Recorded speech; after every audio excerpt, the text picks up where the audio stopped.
13절부터 보겠습니다.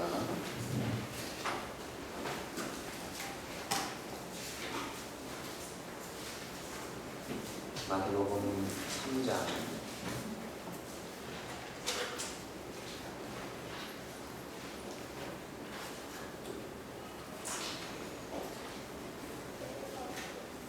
3장 13절부터 제가 봉독하도록 하겠습니다.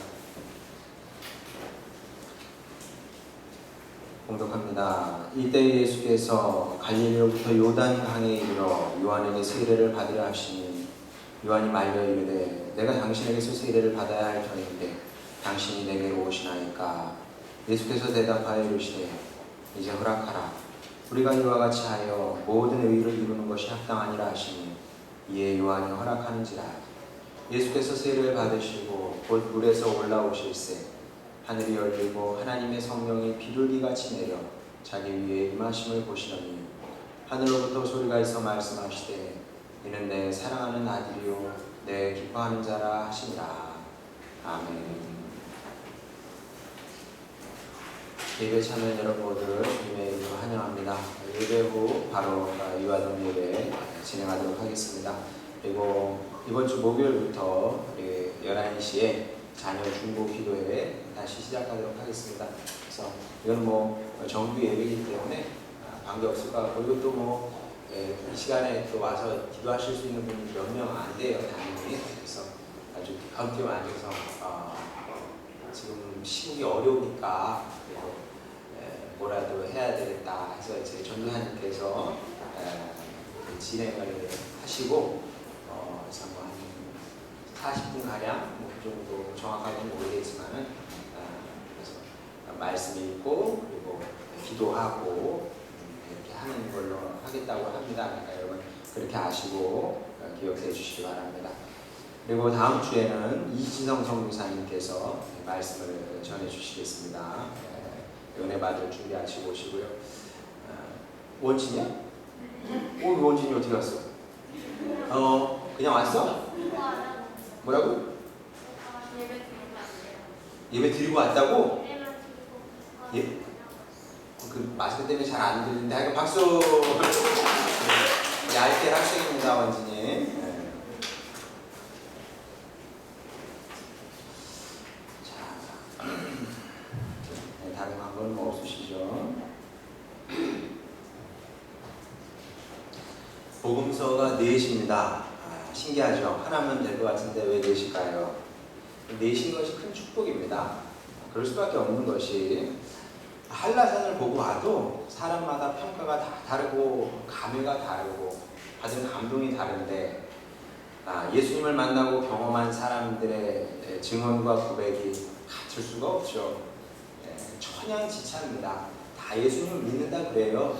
다 예수님을 만났다 그럽니다. 그렇지만 만난 이야기 또 경험한 이야기는 사람마다 다 다른 것을 알 수가 있습니다. 실제로 우리는 사복음서를 통해서 예수님 모습의 다양성뿐만 아니라 사람들의 그 증언과 고백이 얼마나 다른지 확인하게 됩니다.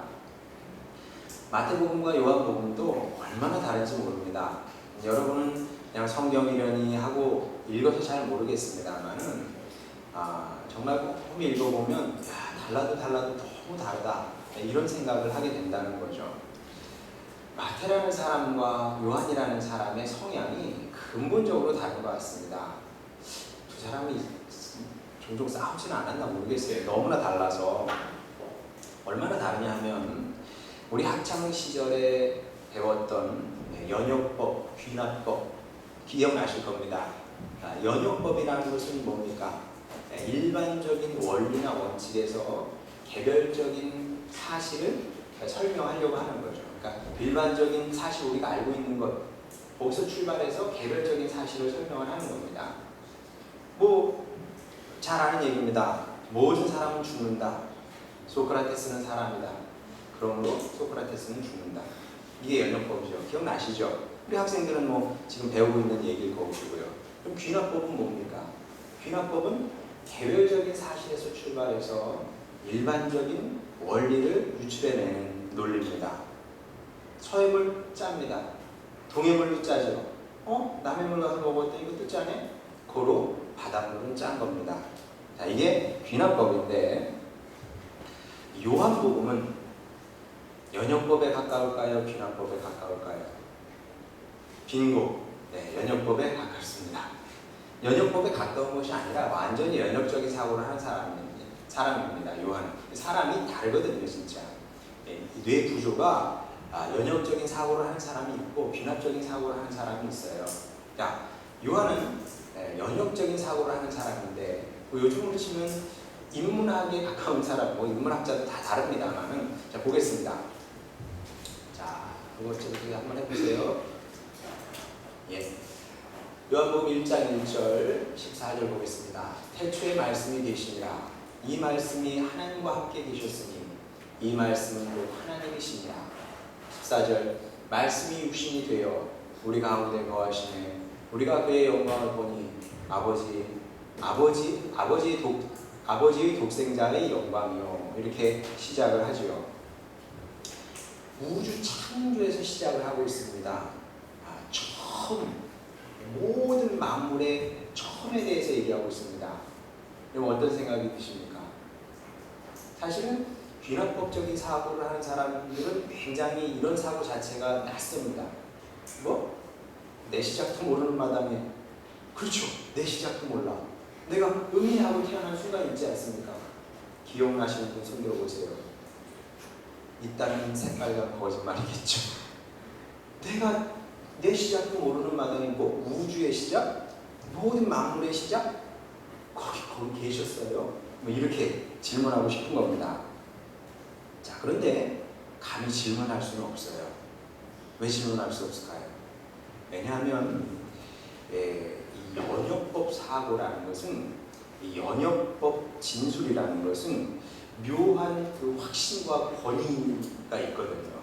사람을 쫙 누르는 게 있습니다. 모든 사람은 다 죽느니라. 권위가 있지 않습니까? 요한복음이 그래요. 처음에 1장 딱 펴는 순간 뭔가 압도하는 그런 느낌이 있다는 겁니다. 질문을 하고 싶어도 질문할 수가 없어. 마치 요한이 우리에게 그렇게 얘기하는 것 같습니다. 입 다물고 일단 믿어라. 믿으면 이해되고 또 이해될 뿐만 아니라 받아들여지게 되느니라. 이렇게 말씀하는 것 같다는 거죠. 이렇게 요한에게 예수님은 더 이상 증명이 필요 없는 인류의 그리스도인 겁니다. 증명이 필요 없어요. 공기 중에 산소가 있다는 걸 굳이 증명할 필요가 뭘 게 있습니까? 이 사실이 너무나 확신한 것처럼 예수님께서 인류의 그리스도라는 것이 그에게는 너무나 확실한 사실이었습니다. 그래서 신학자들은 요한의 이런 예수님 이해를 가리켜서 우주적 그리스도론이다 혹은 고기독론이다 이렇게 얘기를 합니다. 고는 이제 하이요, 높은 거, 하이 기독론, 이렇게 얘기를 합니다. 연역적 그리스도론이죠. 자, 그래서 요한복음을 보게 되면 예수님의 탄생 기록하지 않습니다. 요한은 신기하지 않아요? 안 나와요. 한번 보세요, 여러분. 제 말이 거짓말인가? 요한은 예수님의 탄생이라든지 아니면 헤롯의 박해, 예수님께서 헤롯을 피해서 이집트로 내려가셨던 거, 도피하셨던 거, 이런 이야기 기록하지 않습니다. 왜냐하면 이미 다 지난 얘기고 역사를 통해서 이미 부활을 통해서 예수님의 그리스도의 되심이 명백하게 증명이 됐기 때문에 말하자면 그 따위 것들, 요한이 볼 때 그 따위 것들입니다. 그 따위 것들을 세세하게 기록한다는 것이 무의미하게 보였다는 겁니다. 자, 그러면 마태는 그렇게 생각하지 않았습니다. 야, 그런 걸 빼면 뭘 기록하게? 이런 입장이었습니다. 그런 걸 기록해야지. 무슨 소리야. 정반대로 생각을 했던 겁니다. 그래서 마태복음을 읽어보게 되면 예수님의 초라함도, 예수님의 누추함도, 그리고 예수님의 그 무기력함까지 다 기록하고 있는 것을 보게 됩니다. 솔직하게 다 얘기하고 있다는 거죠. 자, 근데 좀 위험한 일이긴 해요. 그런 것들을 다 드러내게 되면 오해의 여지가 있거든요. 근데 마태는 그럴 수밖에 없었던 것이 왜냐하면 마태복음을 기록한 사람이 정말 사도 마태였다면 일단 그의 직업의식이 발동했을 가능성이 큽니다. 세리였죠. 요즘으로 치면 세무사 훈련을 받은 사람입니다. 세무사한테는 큰 게 그렇게 중요하지 않아요. 큰 거에서 시작하지 않습니다. 세상 어떤 세무사가 예를 들어서 그 삼성을 세무하러 간다. 세무 업무를 보러 간다. 야, 큰 회사에 거기 압도되면 안 됩니다. 그건 중요하지 않아요. 가서 장부 가져오세요. 장부 가져오면 돈을 어떻게 썼는지, 식대를 어떻게 지출했으며 관리는 잘하고 있는지, 기록은 잘 남겼는지, 증거는 잘 남겼는지 세세한 것을 관찰하고 테스트해 보려고 한다는 거죠. 그리고 이 셈이란 영역에서 이 설득이 돼야 바른 것으로 도장을 찍어주는 겁니다. 이건 바른 거야, 이건 옳은 거야, 이렇게 찍어준다는 겁니다. 내 이름을 걸고 세무사 직임이 있을 거 아닙니까? 꽝, 오라, 이 회사 좋아, 인정하지 않겠습니까? 마찬가지로 마태가 정말 그랬던 것을 보게 됩니다. 우주적인 그리스도에서 시작하는 것이 아니라 그분이 왜 그리스도인지, 또 어떤 점에서 그리스도인지 귀납적으로 차근차근 밝히고 있는 것을 보게 된다는 거죠. 사실 본문도 그 예 중에 하나입니다. 그런데 제가 말씀드렸던 것처럼 이런 식으로 접근하게 되면 오해의 여지는 다분히 있습니다. 오해할 수밖에 없어요, 사람들이. 왜냐하면 세례를 주는 사람이 있고 받는 사람이 있습니다. 세례를 주는 사람과 받는 사람 중에서 영적 권위를 갖는 사람이 누굽니까? 세례를 주는 사람이 스승입니까? 받는 사람이 스승입니까? 어리석은 질문이죠. 영적인 스승이 제자에게 안수를 받거나 축복 기도를 받는 예가 지금까지 없었고 앞으로도 없을 겁니다. 그게 어떻게 가능하겠습니까? 제가 주아에게 뭐 축복 기도를 받아야 되겠습니까? 이런 일은 있을 수 없다는 거죠. 뭐 물론 이제 전에 하영주 목사님 지금 워낙 칭찬하실 때 감동적인 장면이었는데 새벽 예배 때 그분 뭐 평생 아프셨대요. 단 한 주도 옛날에는 이제 뭐 폐병, 그분은 또 이게 폐가 안 좋아가지고 약을 드셨는데 간이 망가졌다네. 옛날엔 약이 독해서 그랬대요.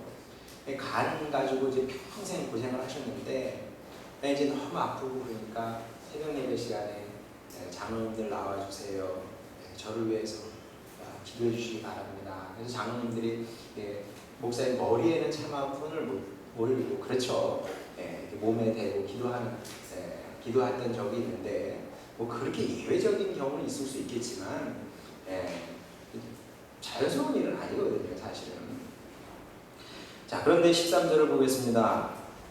13절 이때 예수께서 갈릴리로부터 요단 강에 이르러 요한에게 세례를 받으려 하시니 여러분은 뭐 별 생각 없이 가공 없이 읽으셨을 겁니다.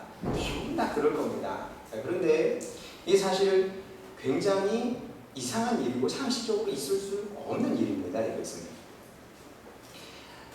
오해가 될 수밖에 없죠. 그래서 실제로 어떤 사람은 이 말씀을 근거로 봐라, 예수가 세례 요한의 원래 제자였다, 이렇게 얘기하는 사람도 상당합니다. 그런데 그게 하나는 알고 둘은 모르는 얘기죠. 여러분 14절 보겠습니다. 요한이 말려 이르되 내가 당신에게서 세례를 받아야 할 터인데 당신이 내게로 오시나이까. 13절도 역사적 사실이고 14절도 역사적인 사실입니다. 세례 요한이 뭐 그럽시다 하고 세례를 준 것이 아니라 주님 이게 웬 말입니까? 이건 있을 수 없는 일입니다. 제가 주님께 세례를 받아야지 제가 주님께 세례를 베푼다니 이게 있을 수 있는 얘기입니까? 이렇게 거부하고 있는 거거든요. 자, 그러자 예수님께서 이제 수수께끼 같은 말씀을 하십니다. 15절 보겠습니다. 예수께서 대답하여 이르시되 이제 허락하라. 우리가 이와 같이 하여 모든 의를 이루는 것이 합당하니라. 이해되시나요? 이해가 안 되죠, 당연히. 이해가 안 돼야 정상입니다. 어려운 말씀이에요. 이 도대체 무슨 말씀을 하시는 거냐. 게다가 저도 과거에 그랬는데 여러분 또한 지금도 의가 나오면 좀 무슨 뜻일까 그러시지 않을까 싶어요. 의는 모든 추상명사가 그렇지만 그 중에서도 의는 어렵거든요. 의를 이루? 아니, 예수님께서 세례요한에게 세례를 받는 것과 의가 도대체 무슨 관계예요? 그리고 여기서 의가 뭘 뜻하는지 애매하다는 거죠. 그런데 제가 종종 말씀드리는 것처럼 성경에 의가 나오면 뭘로 바꿔 읽으라고 했어요? 옳음 혹은 옳은으로 바꿔 읽으면 대체로 맞다 그랬습니다. 대체로 맞다. 정말 대체로 맞습니다. 왜냐하면 성경은 결국 의에 대한 얘기인데 옳음에 대한 얘기를 하고 있는 겁니다. 그래서 우리가 하나님 앞에서 어떻게 옳은 사람이 될 수 있느냐, 그 얘기거든요. 그게 구원입니다. 쉽게 말하면. 아니, 제가 어떻게 옳을 수 있겠어요? 하나님 앞에서. 저 같은 죄인이, 부족한 사람이, 특별히 하는 일도 없는데 제가 밥만 축내고 사는데 이런 인생이 어떻게 하나님 앞에서 오를 수 있겠습니까? 그런데 네가 오를 수 있다고 성경이 말씀하고 있는 거예요. 또 하나님 앞에서 오를 뿐만 아니라 옳은 삶도 있거든요. 사람은 어떻게 옳은 인생을 살 수 있느냐, 이 말씀을 하고 있는 겁니다. 그러니까 그것을 배우기 위해서 우리가 말씀을 읽고 묵상을 하는 거죠. 어디 가서 배우시게요? 책 읽으면 나옵니까? 뉴스 보면 나옵니까? 신문을 찾아보면 나옵니까? 네이버 형님에게 물어보세요. 네이버 형님들 몰라요. 유튜브도 모릅니다.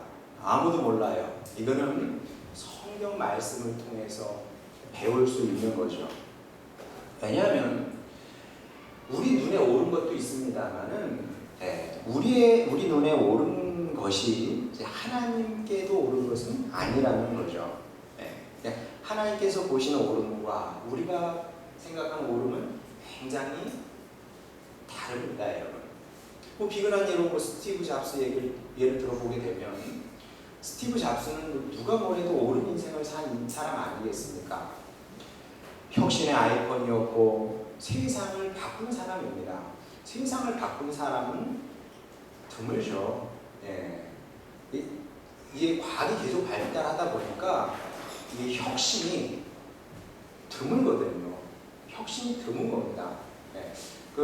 지난 30년 동안 지난 한 50년 동안 최고의 혁신은 컴퓨터의 등장이었고, 그 다음 혁신이 스마트폰의 등장이라고 그러지 않습니까? 그만큼 위대한 일을 한 사람입니다. 그래서 스티브 잡스를 롤 모델로 삼고 사는 사람들이 많거든요. 여러분 인터넷 한번 찾아보세요. 스티브 잡스에 대한 책이 굉장히 많습니다. 아이들용 책으로부터 시작해서 어른들이 읽는 책까지, 사회과학 서적까지 스티브 잡스를 연구한 책이 많이 있다는 거죠.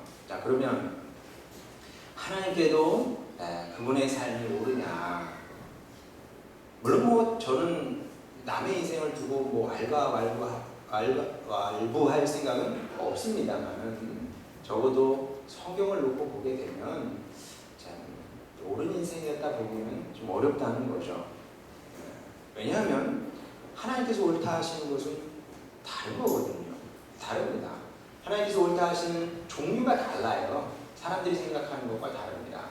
그 중에서 굉장히 중요한 것이 무엇이냐면 겸손이다, 이렇게 말씀을 하고 있는 거죠. 겸손이 굉장히 중요한. 그래서 이제 마태복음 구조상을 했습니다. 구조상. 맨 앞에 임마누엘 하나님이 나오죠. 그리고 맨 마지막에 내가 영원히 너희와 함께 하리라. 이렇게 이게 이제 어떤 문학적인 기법인데, 그래서 처음과 뒤에 둠으로 말미암아, 그런 메시지를 딱 둠으로 말미암아 강조하는 겁니다. 그리고 이 처음에 그리스도의 겸손이 나오죠. 그리고 맨 마지막에 그리스도의 또 다른 겸손이, 십자가 앞에서의 겸손이 나옵니다. 이것은 또한 순종이기도 해요. 하나님의 뜻에 대한 순종이고, 또 마지막으로 하나님 아버지의 뜻에 대한 순종이고, 순종과 겸손은 같이 가는 거거든요.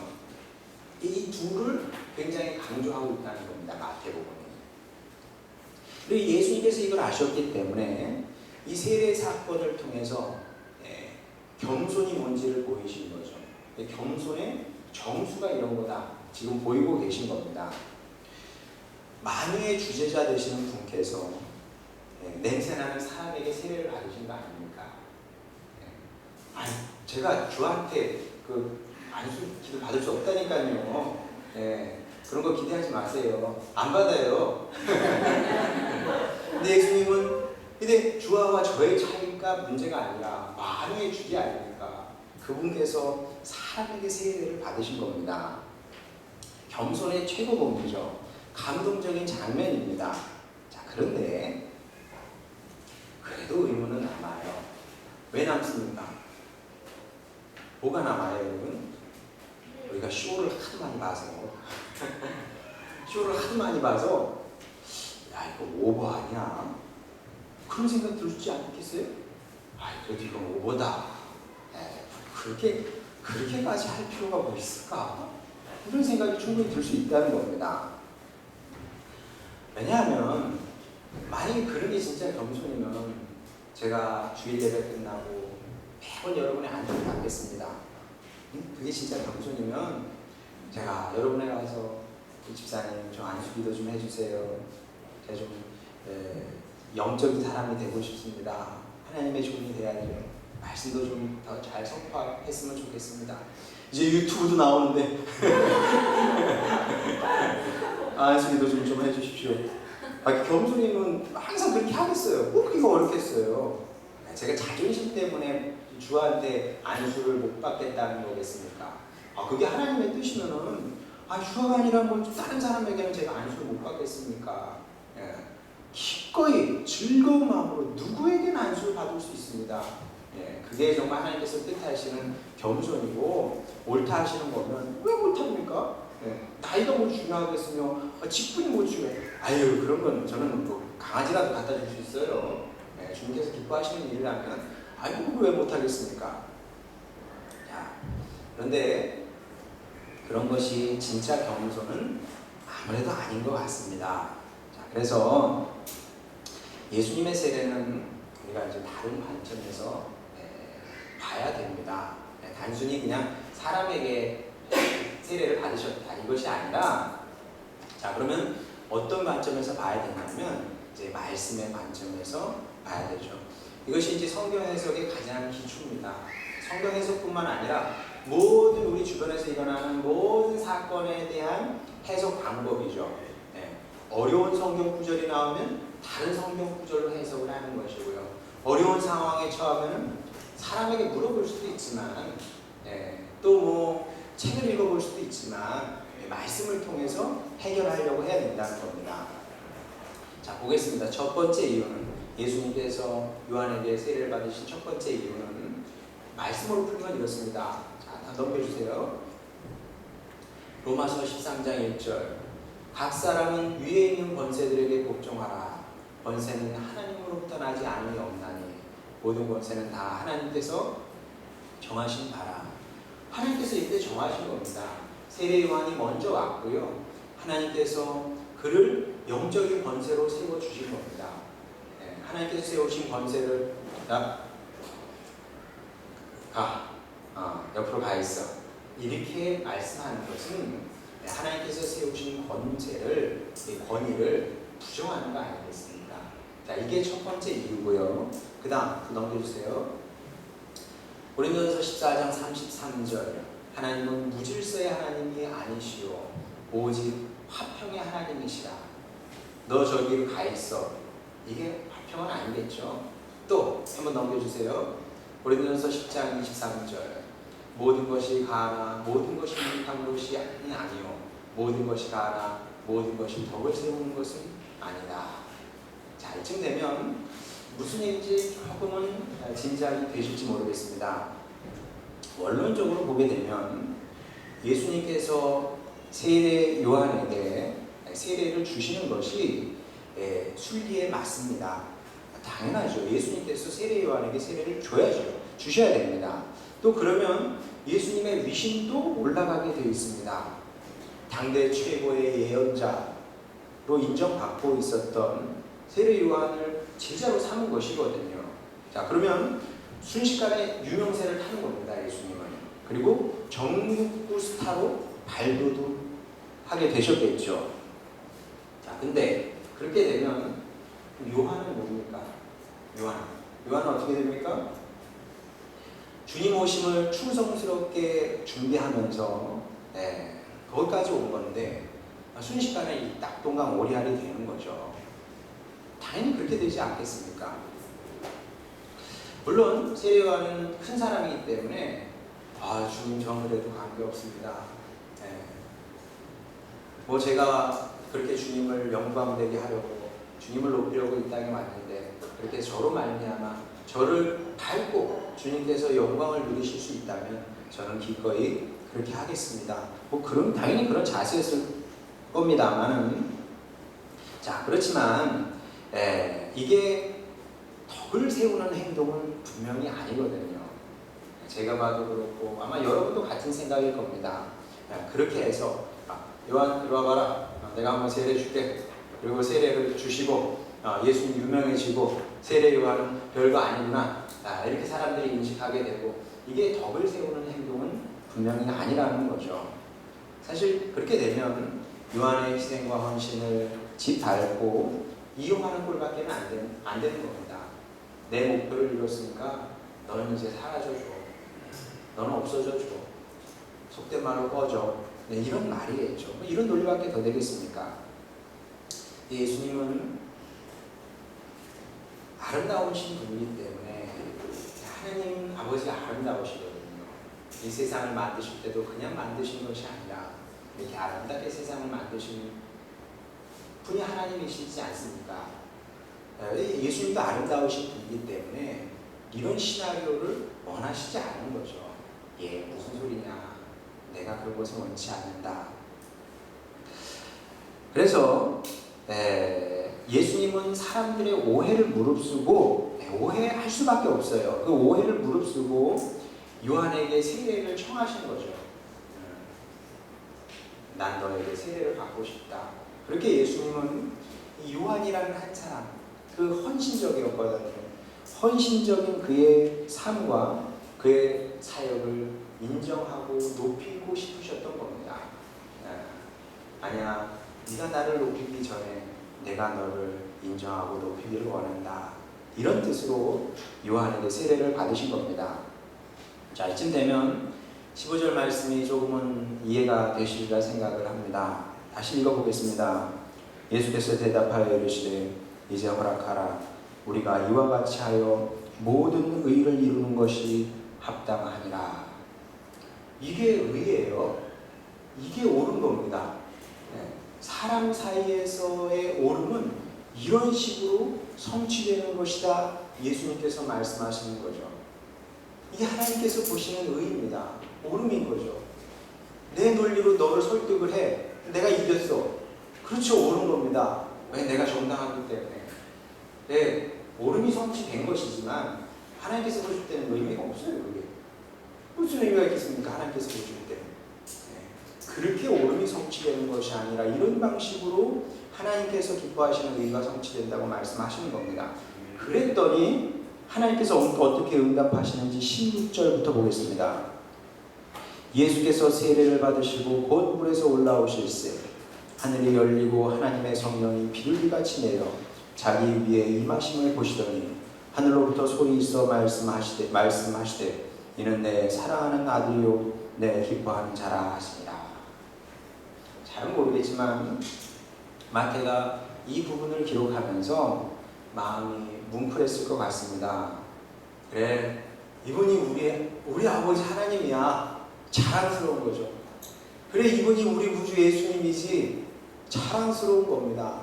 그래, 내가 믿는 주님, 내가 주님으로 섬기는 이 분이 바로 이렇게 겸손한 분이셨고, 이분이야말로 하나님의 아들의 자격이 있는 거야. 이분이 하나님의 아들이 아니면 누가 하나님의 아들이겠어? 지금 이런 고백입니다. 이런 얘기를 마태가 하고 싶었던 거죠. 자, 그러면 이것이 마태가 하고 싶었던 말씀의 전부였냐? 당연히 그렇지는 않습니다. 마태는 이 말씀을 통해서 우리를 그리스도의 겸손의 세계로, 순종의 세계로 초대하고 있는 겁니다. 왜냐하면 신앙생활에서 겸손이 정말 중요하거든요. 겸손이 정말 중요합니다. 그리스도를 따르면서 그 겸손만큼 또 중요한 게 뭐가 있겠습니까? 겸손해야 순종도 또 되는 거거든요. 근데 특별히 겸손이 중요한 이유는 어느 시대나 사람들이 오름에 대해서 관심이 많은데, 뭐 좋은 현상이죠. 오름에 대해서 관심이 많다는 건 좋은 일이고요. 그렇게 오름에 대해서 논쟁하면서 사회가 발전하는 거라고 저도 생각을 합니다. 그게 필요 없다는 얘기가 아닙니다. 다 필요합니다만은, 다시 말씀드리지만은 사람의 오름과 하나님의 오름은 많이 다르다. 이제 이 다름을, 이 차이를 우리가 인정하기까지 오랜 시간이 걸립니다. 정말 오랜 시간이. 다르군요. 다르다는 걸 알아야 주님 말씀에 귀를 기울이기 시작합니다.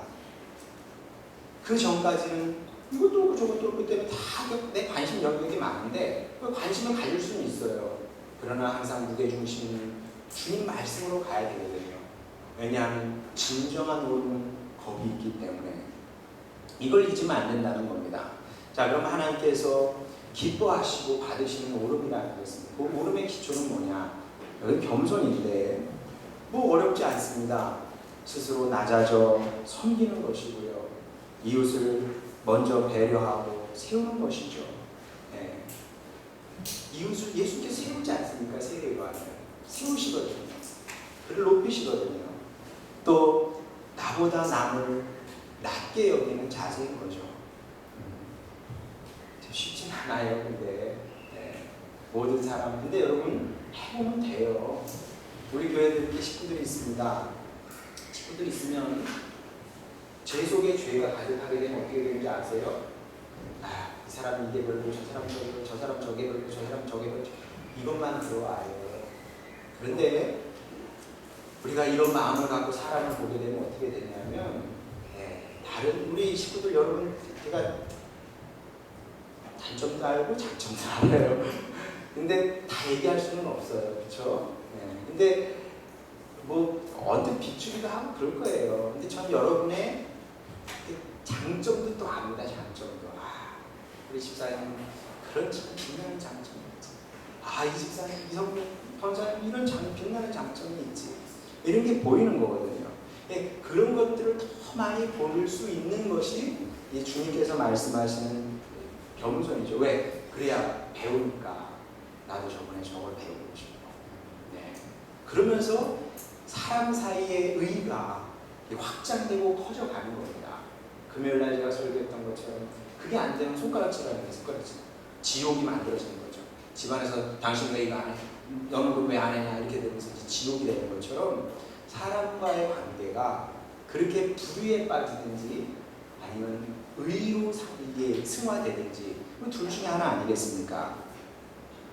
자, 그런데 이제 우리가 이렇게 살려고 해요. 이렇게 살려고 하면 문제는 뭐냐면 하면 할수록 나만 손해구나 이게 이런 생각이 들어요.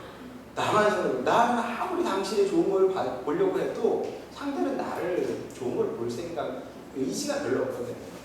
나쁜 것만 보려고 그러지. 그렇지 않아요. 경험상 그렇거든요. 그래서 또 우리가 겸손해지면 겸손해질수록 사람들이 예수님을 오해했던 것처럼 또 오해를 받게 돼요. 오해를 받게 돼 있습니다. 오해만 받는 것이 아니라 뭐 리더십 교육을 받을 때 그럽니다. 섬김의 리더십이 최고다. 제가 지금까지 살아보니까 그건 진짜 속된 말로 신나락한 얘기고 뭐 섬김의 리더십 말하기도 좋고 듣기는 좋죠. 그렇게 하는 사람은 거의 없거니와 근데 해보세요. 해보면은 누가 인정해 줄 것 같아요? 무시한다면 다행인 줄 아세요. 보통은 여러분이 섬기기 시작하잖아요. 다져져서 섬기고 겸손하게 살고 하면 인정해 주는 것이 아니라 보통 무시합니다. 원래 사람은 강한 힘으로 눌러줘야 따라와요. 강한 힘으로 눌러야 따라오는 거지, 찍소리도 못하고 따라오는 거지, 진짜 절대 힘으로 눌러줘야 됩니다. 그래야 따라오는 거지. 뭐 겸손하고 낮아져서 안 따라와요. 무시하고 업신여길 가능성이 큽니다. 자, 근데 그렇다 할지라도 실망하지 마시고요. 낙심하지 마시고, 우리 예수님께도 그렇게 하셨으니까 뭐 해라까지 또 뭐 나는 내 길을 간다. 그럼 겸손의 길을 가신 거 아닙니까? 끝까지 가셨어요. 그 비참한 십자가 위에서도 끝까지 겸손하신 거거든요. 자, 당신의 능력 보이지 않았습니다. 왜? 그것이 하나님께서 기뻐하시는 오름이었기 때문에. 그럼 우리가 예수님을 주님이라고 고백을 하면 그대로 따라가야 될 거 아닙니까? 말로만 주님이라고 할 것이 아니라 해보세요. 그럼 어떻게 된다고요? 17절 말씀 다시 한번 읽어보겠습니다. 하늘로부터 소리가 있어 말씀하시되 이는 내 사랑하는 아들이요 내 기뻐하는 자라 하시니라. 이겁니다. 사람이 안 알아주면 어때요? 세상에서 우리가 보상 못 받으면 어떻습니까? 영원한 주님께서, 만유의 주님께서 내 사랑하는 아들이다, 딸이다, 내가 너를 기뻐한다. 그럼 되는 거 아니겠습니까? 이런 영광과 이런 감격과 이런 기쁨이 이런 삶 속에 겸손의 제자도 속에 있는 겁니다. 이런 사실을 기억하시고 우리 예수님을 따라 잘은 안 돼요. 어렵습니다. 너는 잘하냐? 너도 잘 못해요. 못하지만 그래도 또 애써서 여러분 할 수 있는 자리에서, 여러분 가정에서, 여러분 배우자의 관계 속에서 먼저 할 수 있는 데서부터 이렇게 겸손의 삶을 사시기 바랍니다. 그래서 사람들은 몰라줄지라도 하나님께서 알아주시고 하나님께서 기뻐하시는 주님의 자녀로 아름답게 살아내는 여러분 모두가 되시기를 주님의 이름으로 축원합니다. 우리 찬송 부르고 기도하도록 하겠습니다.